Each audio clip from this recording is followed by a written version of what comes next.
Stock अब तक में आपका स्वागत है। फ्रेंड, आज मैं इस शॉर्ट में आपके सामने एक ऐसा पेनी स्टॉक लेके आया हूं जिनने यहाँ पे देखे तो 5 दिन में यहाँ पे एवरीडे देखे तो अपर सर्किट में जा रहा है। 5 दिन का रिटर्न यहाँ पे देखे तो 6%, 1 मंथ का रिटर्न यहाँ पे देखे तो 48%।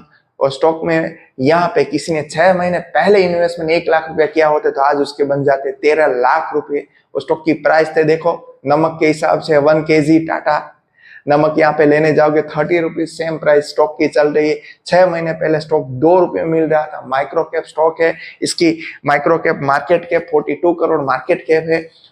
मैं जो स्टॉक की बात कर रहा हूँ उसकी मैंने फुल वीडियो भी बनाई है। यूट्यूब में आप जाओ और उसमें डिस्क्रिप्शन बॉक्स में मैं उसकी लिंक दे दूंगा और इंस्टाग्राम में मैं उसके लिए आपके लिए बायो में भी इसकी लिंक दे दूंगा। पूरी वीडियो मैंने बनाई है, कोई बाय सेल रिकमेंडेशन नहीं। जो मैं स्टॉक की बात कर रहा हूं स्टॉक का नाम है कोवेंस सॉफ्ट सोल लिमिटेड। बस फ्रेंड, इस वीडियो में इतना ही। Thank you.